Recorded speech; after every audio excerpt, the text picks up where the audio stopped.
Let's get out here as well. Take the minions for lifesteal. You died at the... Yeah. Ah! Okay, so how you Q on this Echo is really bad. That Q is bad. You should be queuing forward to get into the initial auto range. Or so queuing like backwards. Right here is when you something. Q. You QW forward now and he's dead. If you QW forward now he's dead, what you do is you auto first, and then you Q into his melee range. So I think that's a habit from like a lot of... That's actually a habit from like jungle videos. They're always like, oh, make sure you auto the camp first so you get a free hit and then use a skill. But that's these different. These guys camps, and even then you auto camp first, and then you Q to the side or Q back. You don't Q into the Krug, right? Right. If I showed you a video right now of a clear guy and I like auto take the Krug and Q'd into it, like you'd call me a fucking griefer. Yeah, that's close lifesteal. Unlucky. Should have ran Bloodline. Kick W. See, that's what I was thinking, man. If you're gonna run this build, like you don't need alacrity. Yeah.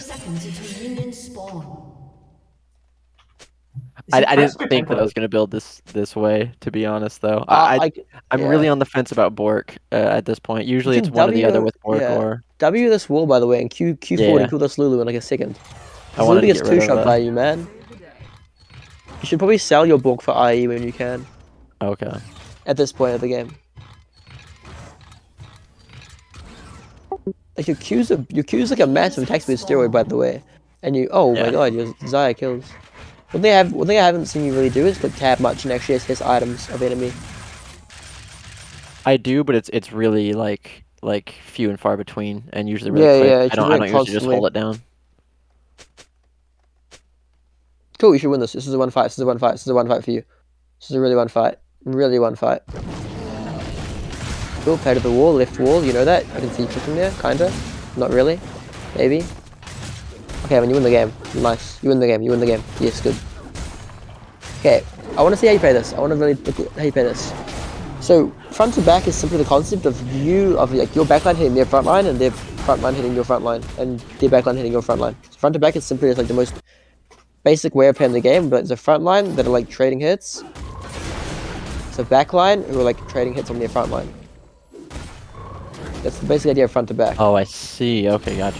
Did you understand that? Did you not get that? Yeah. No, I'm getting it now. Where so, like, boom. I can kill their front line. This is kind of front to back, kind of not. Just somehow Cogmore's up here. In a front to back, like strictly front to back idea, where you have like this Cogmore like back here. But this kind of got reversed because of how Set did this. But yeah, the idea is that now it's kind of like front to back.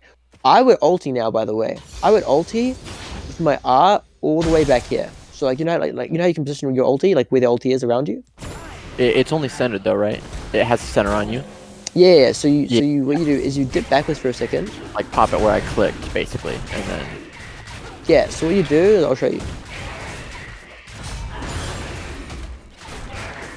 Back there, you like backstep a little bit more, and your ulti. The only reason I do that is just safety wise. Oh, I see. Okay, gotcha. I do that safety wise because as long as we kill the Cogmore, this fight should be won. Although how you played it is still like okay. You should be looking to like Q this wall here, by the way. Yeah, I was looking for that, but it was on 5 seconds, and I was like, oh, I'm not gonna wait 5 seconds to come close to him. Yeah, agreed. Yeah, you win the game. Lovely game. Nah, but like I literally have a tumor after watching that, but it's okay. A lot of things are improved. It's really awesome to like go between your VODs and see big improvements. It's like Murasame's and there's the guy like King Omen on Kha'Zix, and there's also like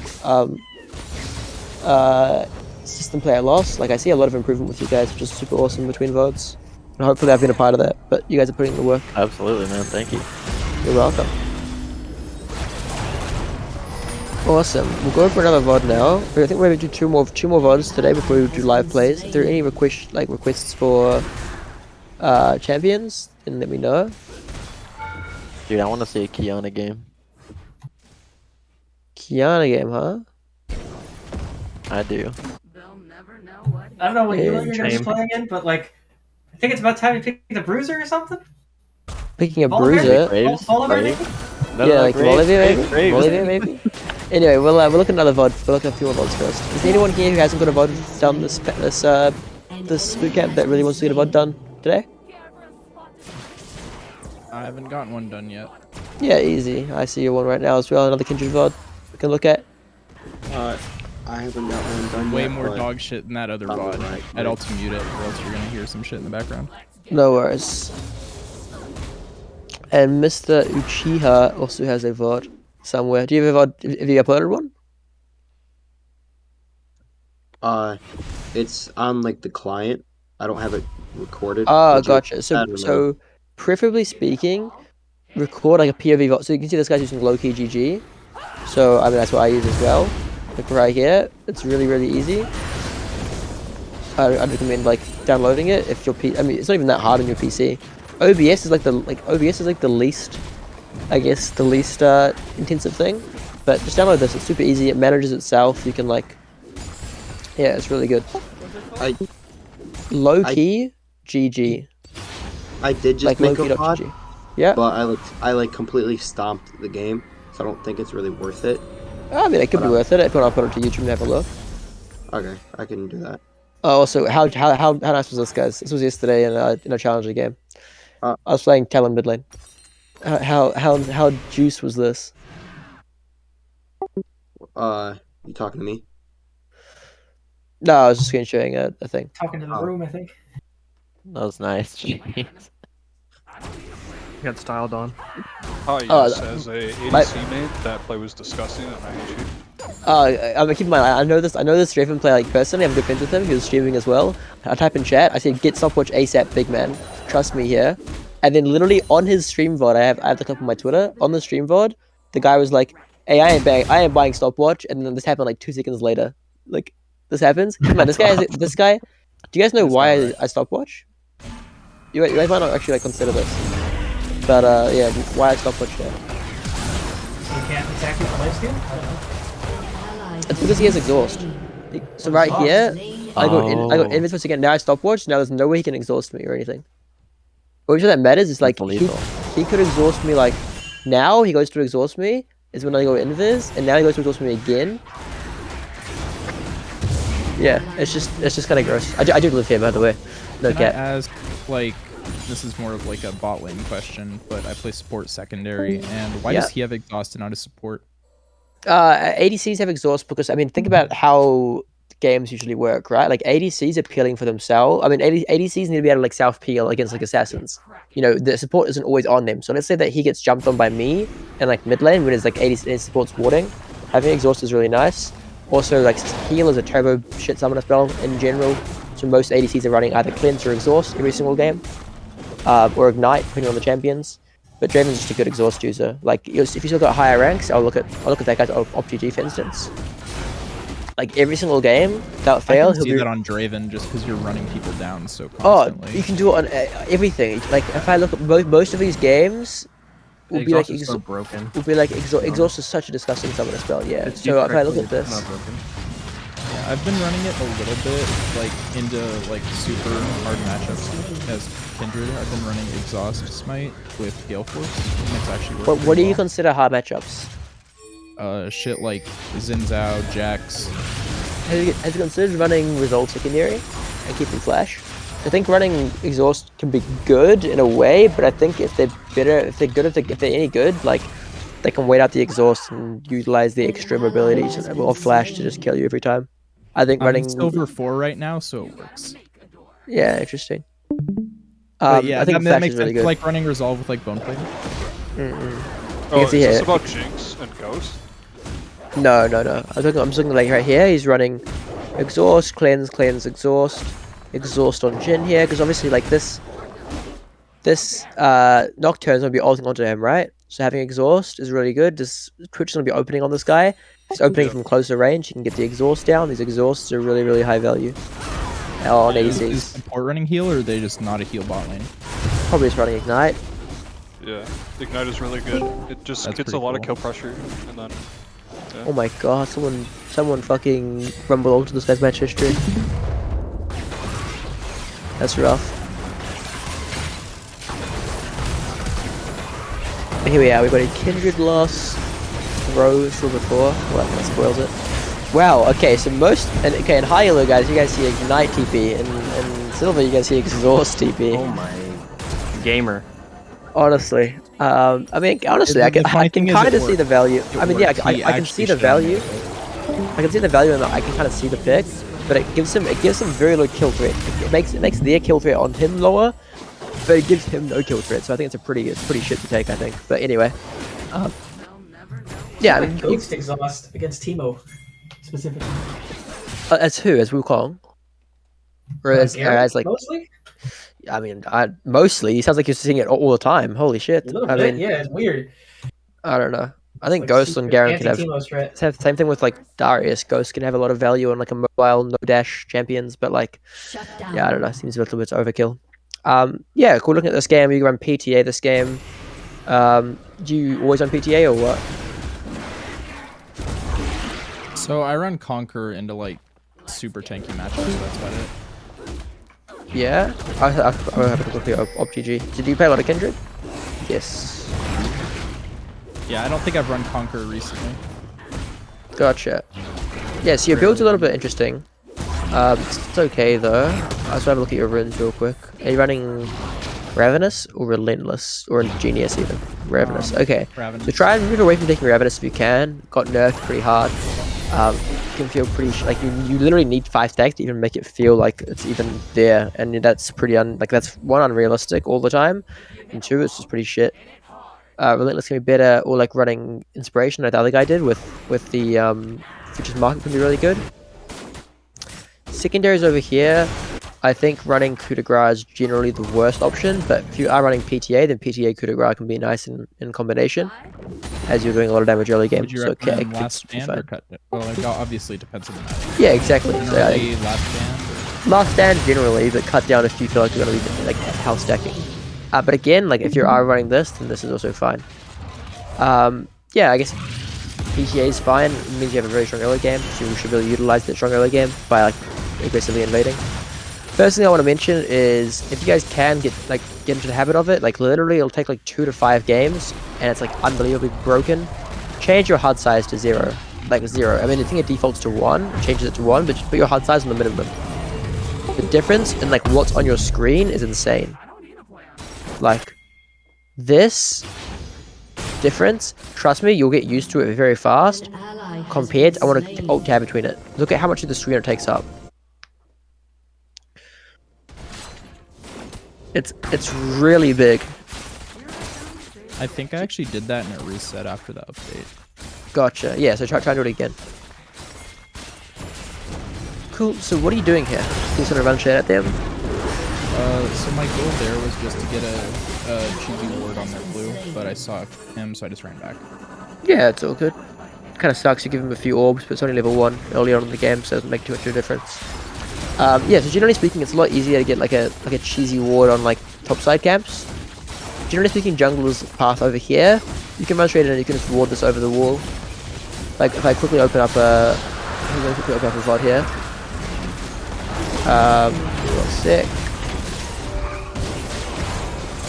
Mid lane or just as a jungle pod, cool. So I'll show you level 1, like what I do here. Oh, I know this is a start. This is a bit of a interesting game. What happened here? Yeah, so what do I do here? So I actually go to fake ward this, by the way. I go to like intentionally fake ward this. I S key here and walk back. The idea with this is that most junglers will then recall, change the sweeper, and sweep a ward that isn't even here. My support ends up warding it in the end. But yeah, you can just chad this. You can just chad through here really easily. Same thing in reverse. You can chad through here and get a ward on blue buff really easily. Doing it on bot side can be a lot more risky. The reason that you can do it so comfortably through here is, generally speaking, most top laners will be up here, and most jungles aren't going to have insane threat. Like, you have to be careful if you're doing this against like an Olaf or a champion like that who can honestly just run you down and kill you. But you know, generally speaking, if I'm versing like a I don't know, a Talon, a Kiana, a Zed, a Kayn, an Echo, like these guys don't have any 1v1 threat on me at all, right? I can just walk in straight through here, dump a ward, and walk out if I want to, and I shouldn't like be threatened at all. Whereas if you're doing a bot lane, you have to be careful because, you know, most supports can be scary. Thresh, Blitzcrank, Braum, Leona, Alistar, you know, all these supports can be, and Mumu, all supports are really scary. also often like low elo jungles are going to be here too. ADCs are going to be here. Mid lane is going to be here as well, sitting in this bush as well. Like chatting to bot lane is a lot more risky than top lane. Yeah, I kind of tried to, and I guess this isn't probably the best idea. I tried to make Wolf go into the bush earlier. I was kind of tilted. No, it was good. Though, it was so good. I messed it up. No, it was really good. I like this a lot. Like face shaking with Wolf is really good. What you should do if you want to do that in, you should walk through here, walk along here, and then Wolf from like this way. This way, like they actually don't see you. I don't know if you remember a couple of years back. This was called like the Faker bush. This Faker used to sit in here, and then he died to like 2 or 3 invades. They came like this. They hugged this wall, and they came in, and they invaded, and they killed Faker. Yeah, you can like right here. They see you from like here, right? If you're in this bush. If you're walking into this and it's like a Nivea, you're gonna get Q'd and you're gonna get CC'd, you just die. Whereas if you walk like this, you W this wall, you see there's 2 or 3 people there, you just walk out. If you don't, you walk in here, you charge the wall and walk back. And again, the reason why it's again not the best is that in again higher rank, but like to the 4 maybe you'd find support or jungle just resets for a sweeper. Double kill. And ward experience level 1 actually does make a difference in solo lanes. Anyway, you're taking this, you're tanking it, it's actually okay. Allows your team to leash it easier. Cool. This is okay. You should be looking at like what Kane's up to. You saw Kane on top side here earlier, so you know he started red buff. Is he doing this into Krugs? I'm wondering. Because generally Kane will like to eat his entire top side camps. So it's kind of unusual if Kane goes just red chickens and then moves and like keeps going. That actually threw me off because I was gonna see about doing like a level 3 invade on him, but then I saw him. So how would you invade? If you're not able to invade, what camps are you doing? Well, I was gonna go red blue Gromp and then sit and jump over Baron Wall and sit in his red brush. Okay, but this doesn't really work, right? Because he'll eat these 3 camps. Obviously, he just ate these 2 camps, but it doesn't really work. And he's on his bot side. I didn't see him start Raptors, which is what threw me off. Gotcha. So I mean, what I would do here, this game, is I would just eat red buff into his blue buff. Gotcha, that makes sense. Red over wall, blue buff. 2 things happen. Either 1, he started top side, in which case you just get to eat this camp and this camp. Or 2, he started blue buff, in which case you go to red buff and then you kill him or invade him on Gromp.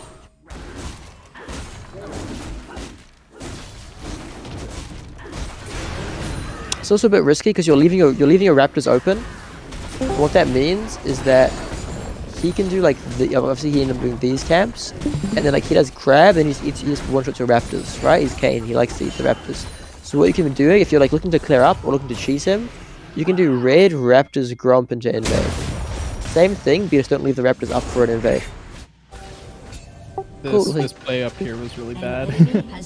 That's all good, we'll see it. So yeah, I guess it's just also map control while you're looking like look at this Wukong. Also you see him. Yeah, you can kill this guy. He obviously probably would have used exhaust, maybe not.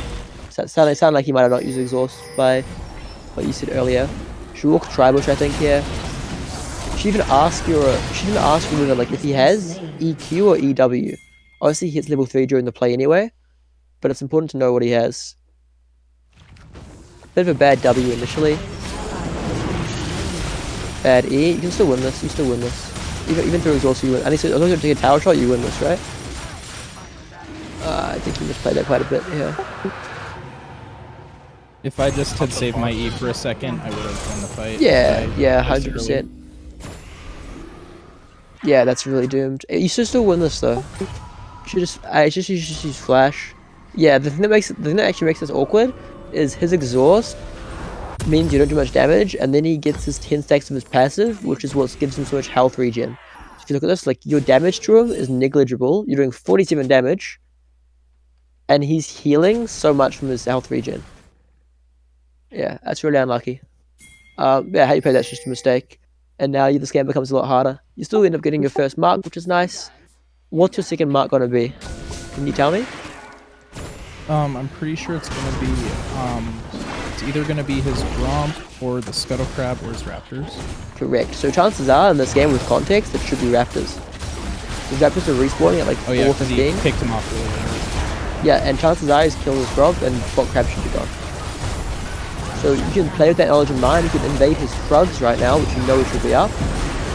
If you go for his Krugs, you should be able to grab his mark afterwards. This is sitting on a pink water right now. Yeah, okay. I'm glad you guys ended it. So yeah, his Gromp's gonna mark, as Raptor's gonna mark here, so maybe you look for a mid play into Raptors. Okay, the guy's just doing it the game. Yeah, so you kind of, there's a lot of time waste, right? This game, there's a lot of time waste. There's a lot of, and you can't that's really. The thing that I struggle with the most, and that I need coaching on, is just I don't know. I struggle with knowing what to do next. Yeah, the league is a hard game like that. There's so much going on, and at the same time, it feels like there's so many opportunities, but like nothing will work. Like it can feel pretty doomer. This is nice by you. Good focus on like what you're hitting first. Like the ward's obviously gonna be invis, so killing that first is really nice. Yeah, so kind of to think about what you're gonna go and do next. You need to understand like what's happening, right?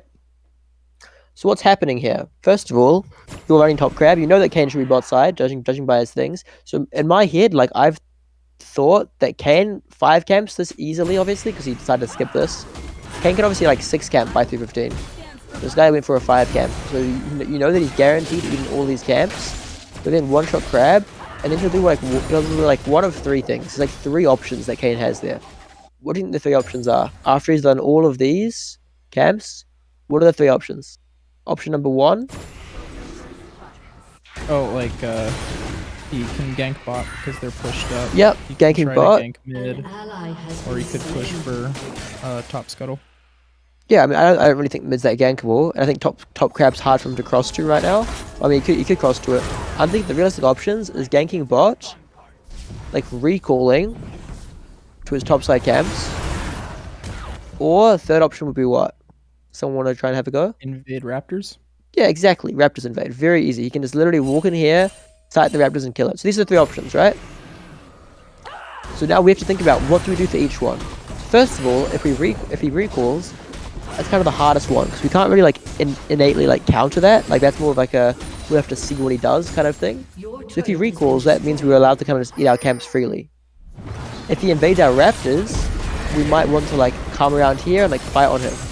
So maybe we ping our LeBlanc to go check Raptors. And then like the third option is if he ganks bot lane, it's the easiest one to react to. We know what he's gonna do, right? We know that if he shows bot lane, we'll see him bot lane, and we can now do something. So we need to think about what we're gonna do if he ganks bot lane.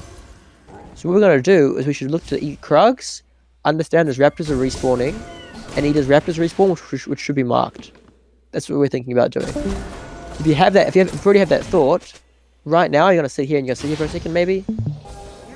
Cool. I think The right moment. now I was gonna check crab, and then. But realistically speaking, the crab's gone, right? Like you can check it, yeah, but we can kind of infer that it's gone.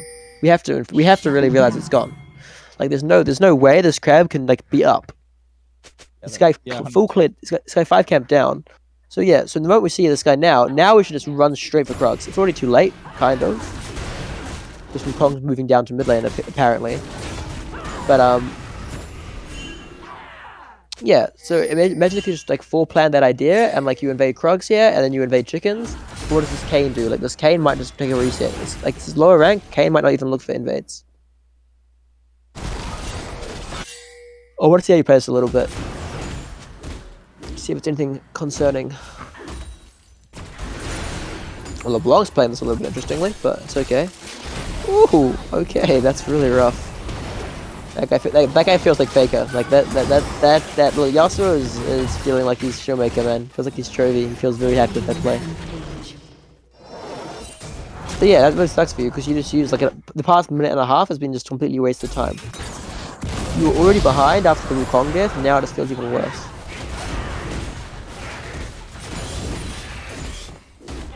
Was that wolf invaded, or did you just do half the camp earlier? It was invaded. He invaded me, but just took my wolves. Yeah, it was really weird. Oh, Wukong did it. This was a Wukong invade, bro. I didn't even notice Wukong, that. because I was saying, because it's impossible that Kane did this.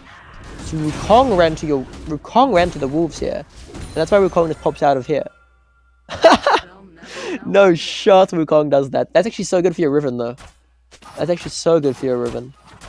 Because look at this, Riven's able to get the wave in, and now she gets a base off, and now she's actually like equal in sync with this Wukong. And Wukong's in a shit wave state. It's actually really big for your top lane.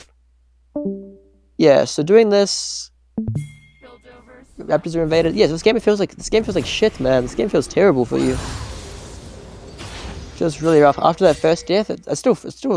It's still winnable. You should probably eat Krugs here and base for Just get a mark here, which is nice. You should eat Krugs and base for Moon Quiver. I was really proud of that mark because I actually was able to guess where it was spawning. Oh, awesome. Yeah, it's really good, dude. And you even able to get a kill here. That's awesome. You should probably take a reset here. Taking a recall here and just getting on the map when you're actually got like a level of strength is nice. Buying Noon Quiver boots here. You can sell your refill pot and be close to boots. That's good. Were you just tired of the pings? You just mute all? Yeah, and I was already tilted from the previous game, so I was like, I'm not ready for my bot lane to start pinging my Riven for running it down. I'm already pissed enough at her. Yeah, so respect. That's good. Yeah, so like this, you'd be aware of like where people are. It feels like you're a little bit like surprised that this play ends up happening when you could have had more awareness of it earlier. Somehow this LeBlanc wants to make this Kane's life to live a lot easier by just juking around, making half you guys actually know where Kane is. Which really sucks. This is nice. I like this play a lot. This is really Chad by you. You can Q auto attack this for the kill. Cool. You do kill this at the end. Really well played. Should walk up probably here. But yeah, this is really good by you, by the way. This is really nice. One thing I would say is you can move on that first auto attack. You can move as well. You need to think again. This is a better brand. This brand instantly EQs you and stuns you, and you just die. So you need to like actually be ready to like shoot. This guy obviously ends up Wing this guy for some reason. But yeah, you need to be like more aware a little bit. And then right here, this is really nice by you. You need to understand that like a fight's happening below you and you're low health. You should like beelining it this way and away from like the Twitch or anyone that can come up here and kill you. That Twitch should have killed me there. I saw him and I was like, yeah, this Twitch flashes for the pike here. It's interesting. So you're actually really strong here. You're totally in a position that you can potentially carry this game.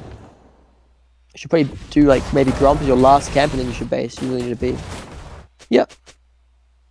Cool. So you're you're a Berserker Greaves Enjoyer. That's fine. Cool. Zerks and Quiver 1 pink ward and walk out. I'm trying to think what I would buy here.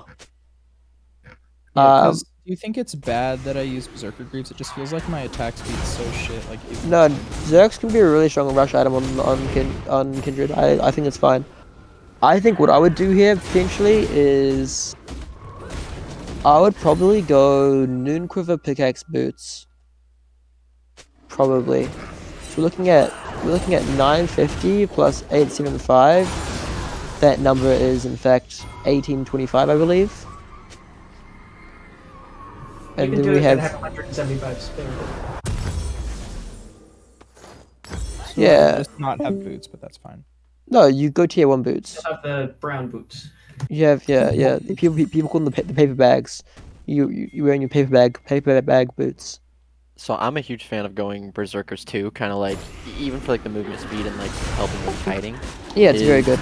Is it viable to essentially get those and then plan to sell them off later, or like should you stick them out to the end of the game? What? Buying Zergs for early game and then flipping it like yeah. I mean it's viable to always change your build at the end of the game, but generally speaking, like if it's that obvious that you want this game actually is a really good tabbies game. This game is a really good tabbies game. Because this Cad's gonna be diving on you, maybe one-shotting you. This guy's gonna be diving on you as well. Yasuo's gonna be hitting you with honestly like only 80 damage. Which is very cringe, only 80 damage as well. And this is not really building AP. Like this is a I was an AP glitch. Yeah, I mean even then it's good because chances are the Zerg, like the tabbies first of all does block the on-hit damage from all attacks. But what's more important is like these 3 divers that are actually threatening you, like it's really strong against. You might not have to ulti until later on. I wouldn't rush tabbies. That's why I would go. I'd go paper bag boots, and this. I was spending more gold on like this stats for my first item. Should also be good because like Yasuo has wind wall, Wukong has like clone avoiding. So like the damage that you do deal to these guys needs to be like relevant. With attack speed, like no matter how fast you attack, you're attacking into a wind wall, right? Yeah, no, that makes total sense. Yeah, so something you can just consider is like pickaxe and tier 1 ditch. It's still fine though.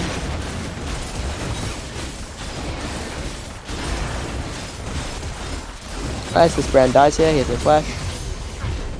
Ooh, so you can move further out by the way and get more vision around. Just small thing. Yep, Brand definitely dies. Actually, this is double kill, like they both did.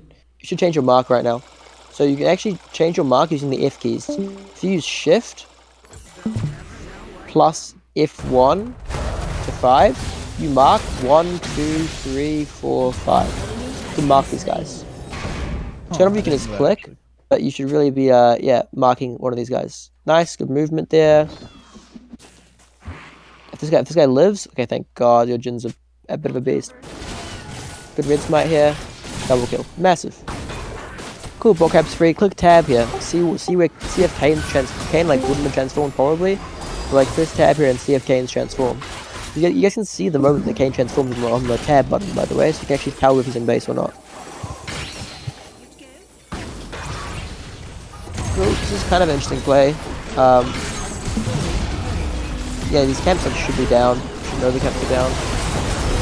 Playing two box side kind of okay-ish because you just kill these guys. But this feels really bad. I would have crossed the mid lane and looked to get something on top side. Or you can base. I would have killed the map here. I would have eaten this and crossed to it. Like, look at his red buff or like play around mid lane. You can heal a lot of this camp. You can heal a lot of this camp. You have 2 potions. Like, you're fine to keep fighting here. Moving into the top plate here is really good. Or like looking aggressively through there. I think my thinking behind this, I wasn't tracking enough, and I saw that all of my topside camps were down, and the Yasuo was shoving it. Yeah. So if Yasuo shut down the towers, makes it even better to like aggressively rotate through here, right? You have to be careful of Wukong's gonna move down. You have to be really cognizant of that. That's why you can base with pickaxe as well. Alternatively, you can look for like a double down dive on bot lane as well. That's another option. But that's kind of harder to organize at lower ranks. But like you guys can totally like dive these